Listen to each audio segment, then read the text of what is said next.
आज जब मैं ऑफलाइन में पढ़ा रहा हूँ वहाँ पर मेरे से बच्चे पूछते हैं सर मेरा टाइम मैनेजमेंट नहीं हो पा रहा है, मैं कैसे अपने पूरे दिन को मैनेज करूँ कि मेरा जितना टारगेट मैंने बना रखा है वो मेरा कंप्लीट हो जाए।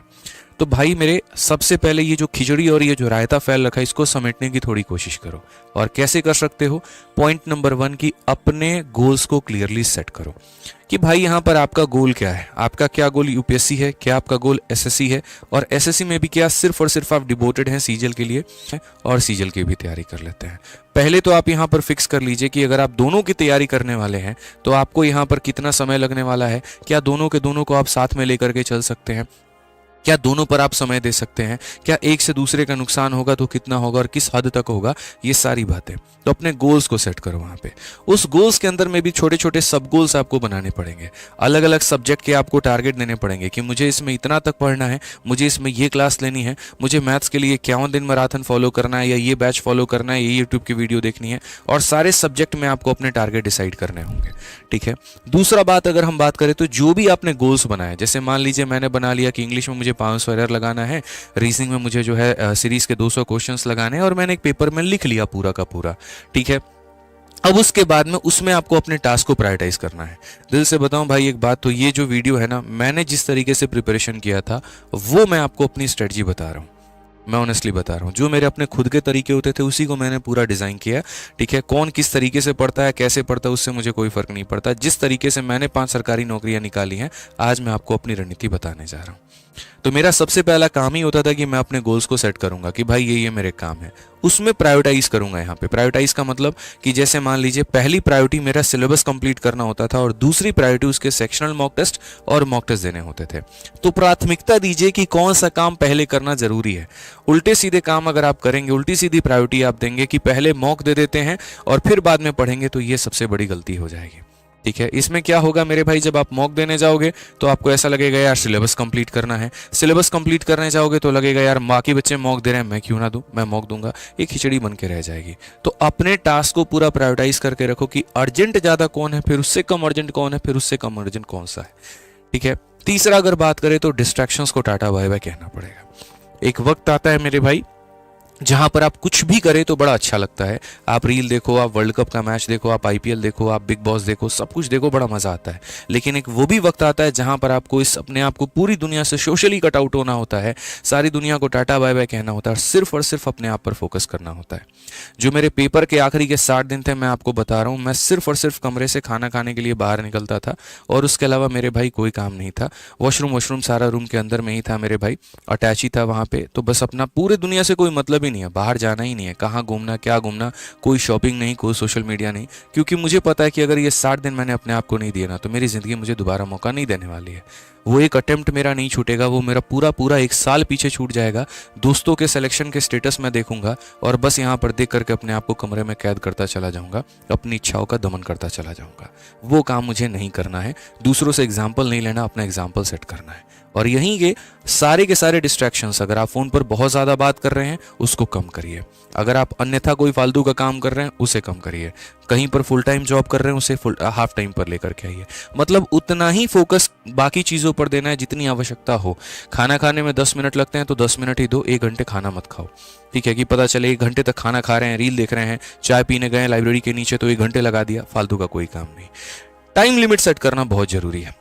एक ब्रिटिश में एक बहुत बड़ा मेरे भाई प्रिंसिपल है और उस प्रिंसिपल में ये सीधा सीधा बोला जाता है कि इंसान की कामयाबी के सबसे ज़्यादा पीछे जो अगर कोई शक्ति काम करती है तो वो उसके टाइम लिमिट को सेट करना होता है।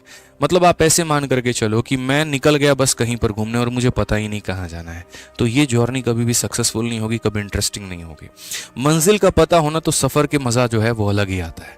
तो आप अपना पहले मंजिल डिसाइड करो करना क्या है, उसके लिए एक पर्टिकुलर एक टाइम दो कि मुझे यहाँ पर इतने दिनों में ये चैप्टर खत्म कर लेना है, मुझे इतने दिनों में इतने 1 वर्ड याद कर लेने हैं, मुझे इतने दिनों में इतने ग्रामर के रूल्स याद कर लेने हैं। क्योंकि ये जो दिमाग है ना, ये उसी बिहाफ पर काम करता है जो टारगेट देते हो। अगर आप अपने माइंड को बोलोगे अगले 1 घंटे में 10 तक का टेबल याद कर लेने को, तो ये 10 तक का ही करेगा, मजाल इसका जो 11 करके दिखा दे, पॉसिबल ही नहीं है।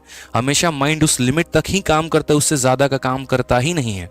ठीक है, कम करके दे देगा वो हो जाएगा मेरे भाई, लेकिन ज़्यादा करके नहीं देगा। इसीलिए आपको शुरू से ही अपने टाइम लिमिट्स फिक्स करने हैं ताकि आप दायरे में रहो। रोड भी चलता है तो उसके बगल में डिवाइडर होता है जो गाड़ी पर मेरे भाई जो है गाड़ियों को रोड से बाहर नहीं जाने देता है। उसी तरीके से आपको एक अपना डिवाइडर बनाना है कि इस काम के लिए इतना ही समय है, इससे ज़्यादा मेरे लिए जहर का ये काम करेगा। आगे बात करें तो काफ़ी सारी चीज़ों को आपको ना कहना पड़ेगा। ना आपको क्या कहना पड़ेगा, हो सकता है आपको अपने महिला मित्र को भी ना कहना पड़ जाए। मैं आपको ये भी बात बता रहा हूँ, आज नौकरी है तो कल वो भी हो सकती है, उसके घर पे जाकर रिश्ता भी मांग सकते हो। और अगर मेरे भाई वो नहीं हुआ ना, वो भी तुम्हें टाटा बाय बाय बोल के चली जाएगी। चाहे तुम्हारा प्यार कितना भी सच्चा है और कितना भी बोल दो अरे सर मेरी वाली अलग है, सब देखे हैं दुनिया हमने, और काफ़ी बच्चों के स्टोरीज भी देखते आ रहा हूँ, केसेस भी देखते आ रहा हूँ। तो भाई के नाते एक सलाह दूंगा मेरे भाई, काफ़ी सारी चीज़ों को ना कहना पड़ेगा। अब इसका मतलब ये नहीं आज ही उसको ब्लॉक कर दो और मैसेज कर दो 60 दिन बाद बात करूंगा, बिल्कुल भी नहीं। लेकिन जो तुम अपने घंटे घंटे समय देते हो व्हाट्सअप पे, फेसबुक पे, सोशल मीडिया पे, ठीक है, दोस्ती यारी में, घूमने जाने में, क्रिकेट खेलने में, संडे को शॉपिंग करने में, सारी चीज़ों को ना कहना पड़ेगा, या जहाँ जरूरत पड़े तो उसको बहुत कम पे लेके आना पड़ेगा। तो पहले तुम्हें अपने लैंड को पूरा फर्टाइल करना है इन चीज़ों के माध्यम से। क्योंकि भाई मैं बोल लूँ ये सब्जेक्ट पढ़ना है, वो सब्जेक्ट पढ़ना है, वो सब्जेक्ट पढ़ना है, अरे वो तब पढ़ोगे ना जब तुम्हारे यहाँ पर ये सारी चीज़ें क्लियर होंगी। जमीन ही बंजर है तो पेड़ क्या उगेगा। तो पहले अपने लैंड को फर्टाइल करो, पहले यहाँ पर अपने आप को क्लियर करो, ये बेस्ट है। तो आगे का काम मैं आपको बताऊंगा, ठीक है। अब सबसे पहली बात आती है, बच्चों का ये डाउट रहता है सर गोल्स कैसे सेट करें और बाकी चीज़ें कैसे करें। तो मैं आपको अपना टेक्निक बताता हूं जो मैंने हमेशा फॉलो किया पेपर के टाइम पर, रिवर्स कैलेंडर टेक्निक। 5 रुपए का चार्ट पेपर आता है, वो येलो कलर में या पिंक कलर में या सियान कलर में, 3 ही कलर उसके होते हैं। वो 5 रुपए वाला चार्ट पेपर मैं लेकर के आता था और अपने रूम में आकर के सामने वाले दीवार पे मैं मेरे भाई चिपका दूंगा। जितने मेरे दिन बचे हैं, जैसे मानो मेरे पास में 30 दिन बचे हैं, 35 दिन बचे हैं या 60 बचे हैं, मैं वहां पर उल्टा गिनती वहां पर ला करके सबसे पहले लिखूंगा, ठीक है। जैसे जैसे मेरा दिन बीतता जाएगा, जैसे आज मेरे पास मानो 35 दिन बचे हुए हैं मेरे पेपर में, एक दिन मेरा बीत गया तो सबसे पहले मैं इसे क्रॉस करूंगा, फिर अगला दिन बीत गया, फिर उसके ऊपर मैं यहाँ पर क्रॉस करूंगा। अगर कोई चीज़ मेरी छूट गई तो यहाँ पर उसके ऊपर मैं छोटा सा नोट बना करके लिख दूंगा कि यहाँ पर एंशिएंट हिस्ट्री अभी पढ़ना बाकी है। दिन काटने को मैं इसीलिए बोलता हूँ क्योंकि कई बार ऐसा होता है ना सर, आपको मोटिवेट होने में और रिचार्ज होने में ही 4 दिन लग जाते हैं। आप आज बहुत ज़्यादा पढ़ लिए, कल भी सो रहे हो, परसों भी सो रहे हो, तरसों भी सो रहे हो, और इस बात का फर्क तक आपको नहीं पड़ता है कि आपने अपना कितना टाइम गवा दिया है। ये एक कांस्टेंट रिमाइंडर का आपको काम करता है कि देख बेटा तेरे पास अब सिर्फ 34 दिन बचे हैं, अब सिर्फ 33 दिन बचे हैं, अब सिर्फ 32 दिन बचे हैं। अपरंपार सिलेबस है, पहाड़ की तरह इतना चीजें कवर करना है और दिनों की संख्या काफी कम है। तो यहाँ पर किसी टीचर की मोटिवेशन की जरूरत नहीं पड़ेगी, किसी से आपको कोई रिमाइंडर की जरूरत नहीं पड़ेगी। ये खुद ही आपको अपने आप में रिमाइंडर देता जाएगा, भाई देख ले जो करना है यहाँ पर इतने दिन में ही तुम्हें करना है, तुम्हारे पास में ही सारी चीजें, अब तुम देख लो क्या होगा। तो रिवर्स कैलेंडर टेक्निक, आज ही जाना, कैलेंडर खरीदना, मतलब चार्ट पेपर खरीदना, उस पे ला करके 60 दिन लिख देना उल्टी गिनती में, और जैसे जैसे दिन बीतता जाएगा वैसे वैसे काटते जाना। ये एक प्रेशर बनाएगा तुम्हारे दिमाग के ऊपर में, और ये 60 दिनों में तुम्हारी परफॉर्मेंस को बेहतर करेगा। एक तरफ पेपर में ये रखना है, दूसरी तरफ चार्ट पेपर में क्या करना है, ये सारे टास्क के लिस्ट लगाने हैं। अब टास्क का लिस्ट कैसे हुआ, जैसे मान लीजिए मैं एक एस्पिरेंट हूँ, मुझे पता है कि मैथ्स में मेरे ये 4 चैप्टर छूटे हैं, अलजेब्रा है, परसेंटेज है, मान लीजिए ज्योमेट्री हो गया आपका, ठीक है, और मेंसुरेशन हो गया। तो वो 4 चैप्टर का नाम यहाँ लिख दो, उसके सामने उसका सोर्स भी लिख दो कि तुम्हें वहां से कहाँ से पढ़ना है। फिर उसके बाद में मानो कि वोकैबुलरी फलानी किताब से कवर करनी है, करंट अफेयर फलाने वाले सर की वीडियो देखनी है, उसके बाद में जीएस में हमें ये वाली वीडियो कवर करनी है, ठीक है, उसके बाद में यहाँ पर फॉर्मूला बुक हमें पढ़ना है। तो जो जो आपका टास्क का लिस्ट है ना, ये पहले बाउंड कर लो कि भैया अगले 60 दिनों में मैं इससे बाहर कुछ भी नहीं पढ़ने वाला हूँ, जो पढ़ूंगा बस इतना पढ़ूंगा। इससे क्या होगा कि आपके टारगेट फिक्स हो जाएंगे और आप ज्यादा भटकेंगे नहीं, ठीक है। बस ये मेरे भाई ध्यान रखना है। तो चार्ट पेपर में एक तरफ ये लिखना, एक तरफ ये लिखना, जैसे मैं अपना करता था, ठीक है।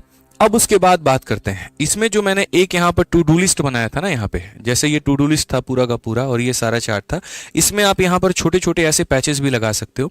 ये वाले आपने देखे होंगे 20-30 रुपए के आपके आ जाते हैं कहीं पर भी। ये स्टिकर जो नोट्स का काम करते हैं लोग, लाइब्रेरी में चिपका के अपने सीट पे रखते हैं, किताबों के अंदर में चिपका लेते हैं, स्टडी टेबल पे चिपकाते हैं, कुछ ऐसा यहाँ पर ये भी आप उस बड़े वाले चार्ट पेपर में 3 अलग अलग जगह चिपका लेना, ठीक है। इसमें क्या होगा, एक तरफ अपने वीक टॉपिक्स पे टारगेट करना कि ये मेरे वीक टॉपिक्स हैं।